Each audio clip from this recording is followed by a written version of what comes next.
Hello and welcome to Study IQ. मैं दिव्यांशी और आज मेरे साथ इस इंटरव्यू सेशन में जुड़े हैं गुजरात से दिलीप कंडोरिया जी, जिन्होंने एसबीआई पीओ 2021 क्लियर किया है। मैं बता दूं तो दिलीप जी ने एसबीआई पीओ 2021 के साथ साथ SBI clerk, RRB PO, RRB clerk, ये सभी एग्जामिनेशन क्लियर किया है। मैं स्वागत करती हूँ दिलीप जी आपका स्टडी आईक्यू पर और ढेर सारी बधाई, एक नहीं बल्कि चार चार एग्जामिनेशन क्लियर करने के लिए। शुक्रिया मैम आपका। दिलीप, एक एग्जामिनेशन को आधार बना के चलते हैं, उसके लिए दिन रात मेहनत करते हैं। और जब बैंक की एग्जामिनेशन की बात आती है तो एसबीआई पीओ, आरआरबी पीओ, ये सभी एग्जामिनेशन लोगों के एस्पिरेशन होते हैं। तो आपने इन सभी एग्जामिनेशन को क्लियर किया है, कैसा लग रहा है? मैम अभी काफ़ी अच्छा लग रहा है। घर में भी सब बढ़िया है। सबको अच्छा लगा ये मतलब सक्सेस के पीछे और इसके पीछे थोड़ा बहुत फेलियर भी देखा है। मैं उन लकी लोगों में से खुद को मानता हूँ कि जिन्होंने थोड़ी कम फेलियर देखी है अपनी लाइफ में। तो हाँ, अच्छा लग रहा है। मेरा 2020 अच्छा नहीं रहा था। सारे एग्ज़ामिनेशन में मैं प्री नहीं निकल पाया था।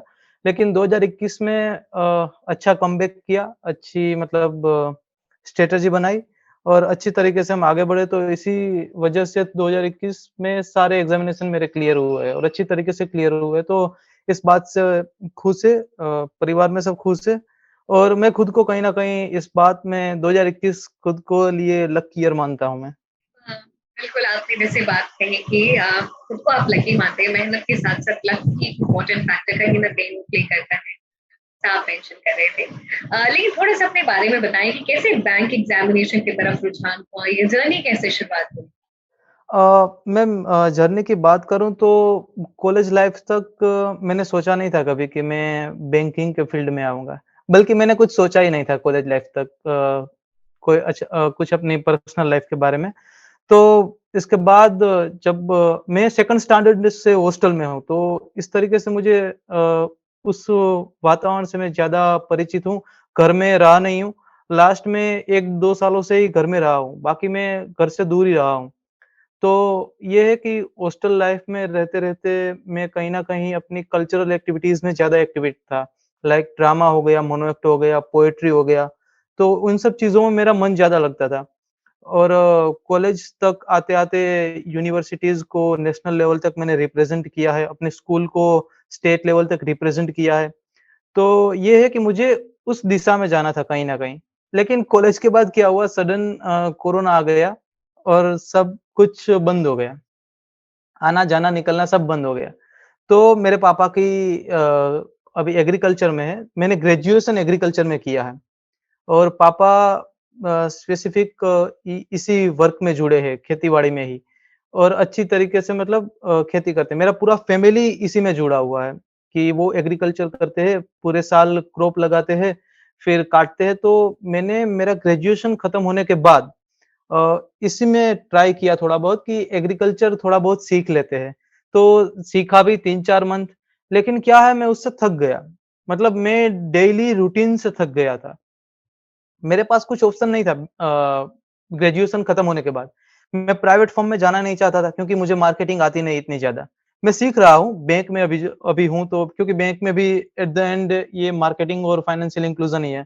तो मैं अभी सीख रहा हूँ, लेकिन जब मैं कॉलेज खत्म हुआ तब मुझे मार्केटिंग के बारे में इतना कुछ ज़्यादा इंटरेस्ट नहीं था और एग्रीकल्चर में ज़्यादा प्राइवेट फर्म ज़्यादा है। तो मेरा ये मानना था कि मैं घर में ही रहकर पापा की थोड़ी बहुत हेल्प कर दूँ। लेकिन हुआ यूँ कि 3-4 मंथ में मैं खुद थक गया क्योंकि मुझे डेली का रूटीन अच्छा नहीं लगता था कि सुबह जाना खेत पर और फिर वहाँ पर काम करना और शाम को लौटना और फिर सुबह वही साइकिल करना है, कुछ नया नहीं है। आप और पूरा का पूरा वो वेदर पर डिपेंडेंट है। बारिश अगर अच्छी होगी तो साल अच्छा होगा, बारिश अगर नहीं अच्छी होगी तो साल अच्छा नहीं रहेगा। बारिश अगर ज़्यादा होगी तो भी साल अच्छा रहेगा, वो अच्छा नहीं रहेगा और बारिश कम होगी तो भी अच्छा नहीं रहेगा। तो ये एक पूरा का पूरा नेचुरली ज़्यादा डिपेंडेंट है कि बारिश कैसी रहेगी, वेदर कैसा रहेगा, अ, ये ठंडी मौसम सब कैसे रहेंगे उसके ऊपर ज़्यादा डिपेंडेंट है। तो मैंने ये सोचा कि कुछ ऐसा कर लेते हैं कि थोड़ा बहुत अपना भी हो जाए और वो भी हो जाए। तो मुझे ड्रामा में जाना था, मतलब एक्टिंग में मेरा मन था कि मैं एक्टिंग में जाऊँ, लेकिन मैं कर नहीं पाया वो, क्योंकि कोरोना के काल से सब कुछ बंद था और वैसे भी उस इंडस्ट्री में स्ट्रगल भी ज़्यादा है। एक्टिंग के फील्ड में। तो फिर मैंने सारी की सारी एग्ज़ामिनेशन को देखा। यूपीएससी अपनी जो गुजरात की होती है, वो जीपीएससी स्टेट एग्ज़ामिनेशन होता है। तो पहले से मेरा ऐसा था कि मैं ज़्यादा रटने वाली चीज़ें नहीं कर पाता था, कि मतलब जो रटने वाली चीज़ें होती है हिस्ट्री हो गया, भूगोल हो गया, तो इन सब चीज़ों में मेरा मन नहीं लगता था। मैं याद नहीं कर पाता था। हाँ, तो ये था मेरा कि मैं रट नहीं पाता था, तो ये बैंकिंग में मैंने देखा कि 80 टू 85% चीज़ें हैं वो सब दिमाग वाली है। बाकी की 10-12% है वो सिर्फ़ रटने वाला है, करंट अफ़ेयर्स स्पेशली। बाकी सब चीज़ें हैं वो सिर्फ़ दिमाग का खेल है। रीज़निंग हो गया, क्वांट हो गया या फिर इंग्लिश हो गया। इंग्लिश में भी मैं तो यही मानता हूँ कि वो भी एक दिमाग का ही खेल है, उसमें भी कुछ रटने वाला है नहीं। मेरी इंग्लिश अच्छी नहीं है वैसे भी। तो ये था कि बैंकिंग का सिलेबस थोड़ा छोटा है और ज़्यादा दिमाग लगाने वाला है, ये मैं कर लूँगा। मुझे रीज़निंग में पहले से ही थोड़ा ज़्यादा इंटरेस्ट था और क्वांट ये है कि उसमें क्वांट करते वक़्त मुझे ये नहीं होता कि मुझे ये नहीं करना है। मतलब जो दिमाग में होता है ना कभी-कभी कि यार ये नहीं पढ़ना है, ये नहीं करना है। तो क्वांट करते टाइम मुझे ये नहीं लगता कभी कि ये नहीं करना है यार छोड़ो इसको। तो ये था कि ये इंटरेस्टिंग चीज़ें थी, तो मैं ये करने बैठ गया और अच्छा लगा करना। लेकिन हुआ यूँ कि 2020 में मेरा एक भी एग्ज़ाम नहीं निकला। मैंने 2000 जुलाई 2020 से मैंने प्रिपरेशन स्टार्ट की थी और 2020 में मेरा एक भी एग्ज़ाम नहीं निकला। लेकिन 2021 में मैंने थोड़ा बहुत स्ट्रैटेजी में चेंज किया, अपना खुद की लाइफ़ को थोड़ा बहुत चेंज किया और मैंने क्वांटिटेटिव अवर्स देने की बजाय मैंने क्वालिटेटिव अवर्स पर ज़्यादा फ़ोकस किया। तो इसकी वज़ह से मेरा अच्छा खासा हुआ था। आपने अपनी जर्नी बताई और बहुत ही इंटरेस्टिंग कि कैसे आप बहुत इंटरेस्टेड थे एक्टिंग में, एक्स्ट्रा को करिकुलर एक्टिविटीज में। उसके बाद आप अपने फैमिली बिजनेस जो एग्रीकल्चर है उसको भी ज्वाइन करना चाहा। उसके बाद फिर फाइनली मन बनाया बैंकिंग की तरफ आने का। और क्वालिटेटिव समय, क्वालिटेटिव स्ट्रैटेजी की जो आपने बात की वो बहुत ही क्रूशियल है। और ये सभी को समझना पड़ेगा कि अगर आप बैंकिंग जैसे एग्जामिनेशन के लिए जा रहे हैं तो आपकी स्ट्रैटेजी बहुत ही सटीक होनी चाहिए। दिलीप, ये तो हमने बात कर ली किस तरीके से आपने बैंकिंग की तरफ आप आए। अब मैं बात करती हूँ कि कैसे स्ट्रैटेजी बनाई और जब मैंने प्रिपरेशन स्टार्ट की, तब से मेरा ये था कि मुझे मेंस पर ज़्यादा फ़ोकस करना है। मुझे मेंस ज़्यादा अच्छा लगता था। पज़ल 1 घंटे तक उसको लेके बैठे रहो, वो फिर उसमें से सॉल्यूशन ना भी निकले तो कोई बात नहीं, फिर 1 घंटा उसमें दो। तो ये था कि मेरा पहले से मेंस के ऊपर ज़्यादा फ़ोकस था।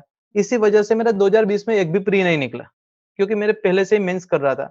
तो पहले ये था कि मैं करंट अफ़ेयर्स नहीं करता था। मैं पूरा का पूरा करता था रीज़निंग में रीज़निंग में पज़ल और क्वांट में डीआई। मैं पूरा का पूरा मेंस का लेके बैठ जाता था। क्लासेस देखता था, ये सब करता था। और जब कोई भी प्री नहीं निकला, तो जनवरी 2021 में मैंने ये सोचा कि यार इससे मतलब पूरा मेंस से तो कुछ होगा नहीं, पहले प्री निकालना तो पड़ेगा, फिर मेंस देना चलूँगा ना। तो फ़रवरी में मैंने 10-12 दिन अपने लिए निकाले, खुद के ऊपर एनालिसिस किया कि यार ये तो मतलब प्री के ऊपर भी फ़ोकस करना पड़ेगा। प्री के ऊपर फ़ोकस किया बहुत सारा। थोड़ा बहुत टाइम प्री को दिया। ये किया कि अगर मैं 10 घंटे पढ़ रहा हूँ, तो मुझे एटलीस्ट 3 घंटे प्री को देने हैं, बाकी के 7 घंटे मैं मेंस को दे सकता हूँ।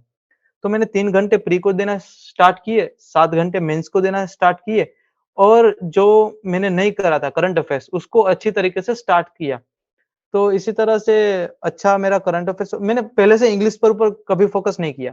मेरा ये मानना था कि जो स्ट्रॉन्ग पॉइंट है आपको उसको स्ट्रॉन्गेस्ट बनाओ और जो वीक पॉइंट है उसको गुड तक लेके आओ। तो जो मेरा रीज़निंग और क्वांट स्ट्रॉन्ग था तो उसको मैंने स्ट्रॉन्गेस्ट बनाया और जो इंग्लिश वीक था तो उसको मैं गुड तक लेके आया। अभी भी गुड नहीं हुआ है लेकिन ये है कि मेरा ये मानना था कि इंग्लिश इतना करो जितना कट ऑफ निकल जाए, बाकी का मैं क्वांट रीज़निंग से ले लूँगा। तो इस तरह से हम आगे बढ़े थे और मेंस फिर यही था पज़ल और डीआई के ऊपर मेरा फ़ोकस ज़्यादा था तो मेंस इसीलिए मुझे थोड़ा बहुत निकालने में आसानी रही। बहुत ही इम्पोर्टेंट और बहुत ही इम्पोर्टेंट बात ये बताई कि जो भी वीक सेक्शन है उसको भी आप समझिए और उस पे ज़्यादा काम करिए। दिलीप, किस तरीके से स्टडी आईक्यू आपकी जर्नी में साथ रहा है? मैम ये था कि मैं पहले करंट अफ़ेयर्स करता था जब मेरा आरआरबी और एसबीआई क्लर्क निकला, उसके बाद मेरे पास टाइम नहीं था। तो मैंने तब स्टडी आईक्यू देखा। स्टडी आईक्यू में गौरव गर्ग सर को देखा करंट अफ़ेयर्स पढ़ाते हुए। तो मुझे ये लगा कि ये करंट अफेयर्स शॉर्ट है, क्योंकि देखो मेरे आरआरबी पीओ में करंट अफेयर्स में मैंने इतनी मतलब मेहनत की थी, फिर भी आरआरबी पीओ में मेरे 40 में से 10 मार्क है और आरआरबी क्लर्क में मेरे 40 में से 7 मार्क है। तो कहीं न कहीं मुझे ये लगता था कि मैं सर के साथ मैच नहीं कर पा रहा। सर अच्छा पढ़ाते, सब मतलब सारे के सारे जो टीचर है वो अपना बेस्ट दे रहे हैं, लेकिन आप किसके साथ मैच कर पा रहे हो वो ज़्यादा इम्पोर्टेंट है। लेकिन ये था कि मुझे शॉर्ट टाइम में करना था, थोड़ा बहुत, क्योंकि मुझे एसबीआई पीओ पर फोकस करना था और मेरे पास मंथ थे सिर्फ 2, तो इसीलिए मैंने स्टडी आईक्यू को चुना और उसके वीडियोस देखना स्टार्ट किए। गौरव गर्ग सर की आवाज मुझे काफी मतलब अट्रैक्टिव लगती है, शायद ऐसा लग रहा है मुझे कि उसकी आवाज सुनते सुनते मैं कभी बोर नहीं होता, ना ही मुझे कभी नींद आती। तो ये था कि उसकी 20 मिनट की वीडियो रहती है, तो ये भी होता है मन में कि यार 20 मिनट की वीडियो है, देख डालता हूँ, उसमें कोई दिक्कत नहीं है, क्योंकि मैंने पहले बताया मैं रटने वाली चीजें में इतना फोकस्ड नहीं हूँ और करंट अफेयर्स पूरा का पूरा रटने वाली चीज है।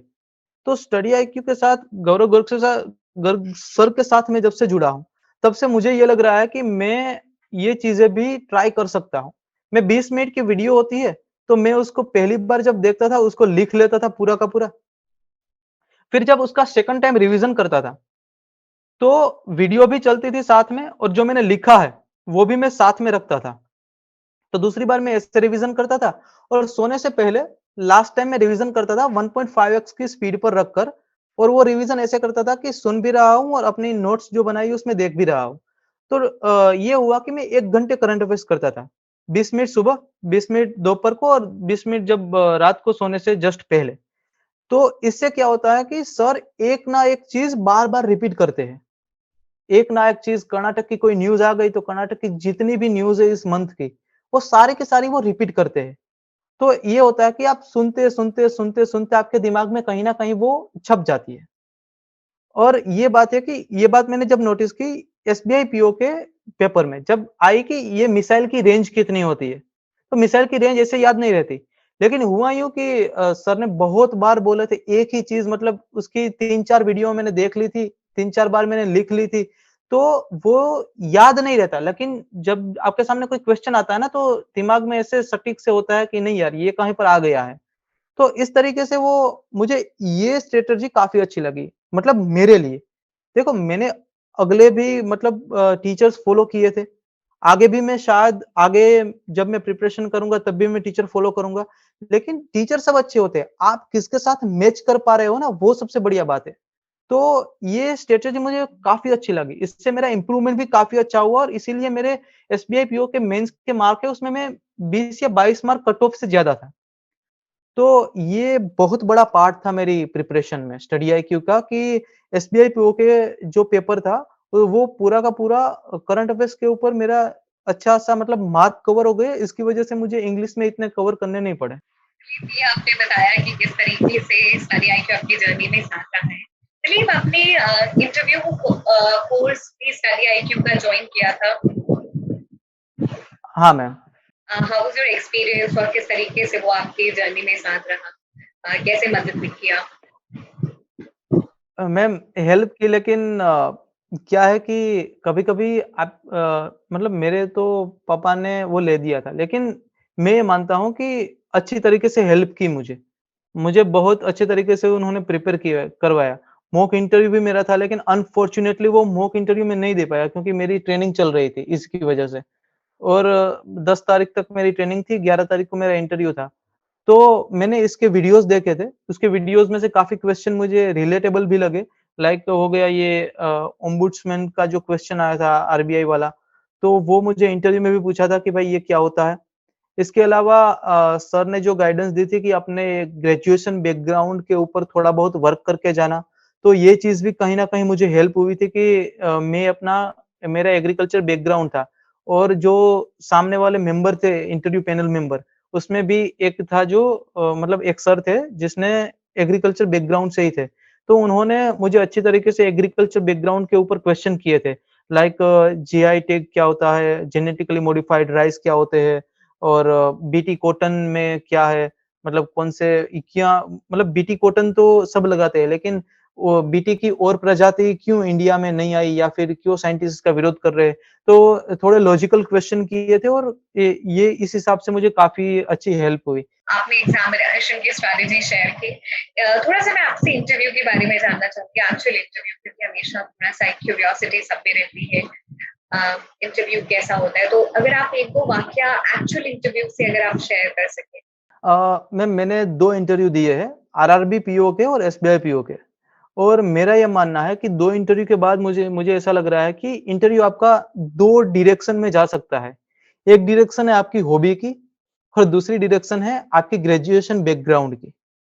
तो आरआरबी पीओ का जो इंटरव्यू था वो मैं पूरा का पूरा मेरे हॉबी पर गया था। लाइक आरआरबी पीओ के इंटरव्यू में उन्होंने पूछा था कि आप पोएट्री सुनाओ। 2 पोएट्री मैंने उनको मतलब पैनल मेंबर को सुनाई थी। फिर उसने ड्रामा एक्टिंग के बारे में पूछा था कि ये कैसे रखते हो ये सब। और एसबीआई पीओ का जो मेरा इंटरव्यू था, वो पूरा का पूरा ग्रेजुएशन के बेस पर गया था। लेकिन मैं इंटरव्यू के बारे में एक चीज़ मतलब क्लियर ये कर देना चाहता हूँ कि जितना फ़ियर हम बाहर रखते हैं इंटरव्यू का, इंटरव्यू पैनल का जो रूम होता है, उसके अंदर जाकर आपको ऐसा कुछ फ़ील नहीं होता। आपके सामने जो पैनल मेंबर होते हैं, वो इतनी अच्छी तरीके से पेश आते हैं, ये जैसे हम अभी बात कर रहे हैं, उसी तरीके से वो बात करते हैं। ऐसा नहीं है कि वो आपको डराते हैं, धमकाते हैं, किसी तरह से मतलब कहीं पर भी फँसाते हैं, ऐसा नहीं है। अगर आप कहीं पे भी फँस भी रहे हो, तो वो हिंट भी देते हैं। तो इस तरीके से जो इंटरव्यू का बाहर का जो डर होता है वो मतलब जिन्होंने इंटरव्यू नहीं दिया ना, वो बहुत मतलब इस बारे में होते हैं कि कैसा होता होगा, क्या होता होगा? मैं भी था आरआरबी-पीओ के इंटरव्यू के पहले मेरे खुद के पैर काँप रहे थे। लेकिन अंदर जाने के बाद एक फ़ील आती है आपको बाहर का जो अंदर का जो एनवायरनमेंट होता है, जो क्रिएट करा होता है पैनल मेंबर ने बहुत अच्छी तरीके से पेश आते हैं, आपकी रिस्पेक्ट करते हैं, आपको आप कहते बुलाते हैं। लेकिन वो स्केल 6-7 ऑफिसर है, फिर भी आपको आप कह के बुलाते हैं। ऐसा नहीं कि तू ऐसा कर, तू वैसा कर, ऐसा नहीं है। तो ये है कि पैनल मेंबर अच्छी तरीके से पेश आते हैं और वो अगर आप कहीं पे भी फँस गए, तो वो आपको हेल्प करते हैं कि तुम मतलब उस मुसीबत से बाहर निकलो। तो मेरा इंटरव्यू एक्सपीरियंस काफ़ी अच्छा रहा है। एसबीआई पीओ में भी मैं बताऊँ तो मैं बहुत सारी जगह पर फँसा था। आरआरबी पीओ में क्या था मेरा इंटरव्यू पूरा का पूरा मैंने खींचा था। मैं पूरा का पूरा इंटरव्यू को ले गया था हॉबी की साइड में और हॉबी के जो-जो क्वेश्चन आए थे वो मैंने अच्छी तरीके से टैकल किए थे और फिर वो पोएट्री तक चला गया था इंटरव्यू। लेकिन एसबीआई पीओ में इंटरव्यू में वो हुआ कि मुझे लगा कि आरआरबी पीओ का हॉबी पर गया था तो एसबीआई पीओ का भी हॉबी पर जाएगा। एसबीआई पीओ के इंटरव्यू में ये रहा था कि एसबीआई पीओ का इंटरव्यू मेरा पूरा का पूरा ग्रेजुएशन के बेस पर गया था। तो जहाँ-जहाँ पर मैं फँसा था उन लोगों ने अच्छी तरीके से मुझे बोला था कि आप ये चीज़ें कर सकते हैं। जैसे वीकनेस में मैंने बोला था कि मैं फैक्ट चेकर नहीं हूँ, मुझे ज़्यादा फैक्ट याद नहीं रहते। मैं मतलब माइंडेड चीज़ें कर लेता हूँ थोड़ी बहुत। तो उन्होंने बोला था कि आप न्यूज़पेपर पढ़ना स्टार्ट कीजिए और 6-7 मंथ तक मतलब ये जो हॉबी बनाए रखिए, आपका मतलब फैक्ट अच्छी तरीके से आपको याद रखते जाएँगे। तो इस तरीके से मेरा इंटरव्यू एक्सपीरियंस बहुत अच्छा रहा था। हाँ, मैम जाते-जाते लास्ट में एक पोएट्री मैं सुनाना चाहता हूँ, जो मैंने मतलब अपने इंटरव्यू के दौरान बोली थी आरआरबी पीओ में। तो ये था कि जब मैं प्रिपरेशन कर रहा था तो अपनी एक डेस्क पे ऊपर एक पोएट्री रखता था। वो मुनीर नियाज़ी जी की है और काफ़ी मोटिवेशन है। तो उसमें ये था कि जो मुझे भुला देंगे मैं उन्हें भुला दूँगा, हर गुरूर उनका मैं खाक में मिला दूँगा। देखता हूँ सब शक्लें, सुन रहा हूँ सब बातें, सब हिसाब उनका मैं एक दिन चुका दूँगा, रोशनी दिखा दूँगा इन अंधेरे नगरों में। रोशनी दिखा दूँगा इन अंधेरे नगरों में, एक हवा ज़ियाओं की चारसू चला दूँगा, बेमिसाल करियों के बेकनार बागों में, अपने ख्वाब लोगों के ख्वाबों में दिखा दूँगा, मैं मुनीर जाऊँगा एक दिन उसे मिलने, उसके दर पे जाके एक दिन सदा दूँगा, जो मुझे भुला देंगे मैं उन्हें भुला दूँगा, हर गुरूर उनका मैं खाक में मिला दूँगा। हमने आपके जर्नी से रिलेटेड बहुत सारी बातें की और जैसे आपने स्ट्रैटेजी फॉर्मुलेट की, इंटरव्यू एक्सपीरियंस कैसा रहा और अलग-अलग एग्जामिनेशन आपने क्लियर किया है, तो सभी का एक एक्यूमुलेटेड एक्सपीरियंस जर्नी आपने हमारे साथ शेयर की। बहुत-बहुत धन्यवाद। पूरी टीम की तरफ से आपको ढेर सारी शुभकामनाएँ। Thank you Dilip for joining us. Thank you ma'am.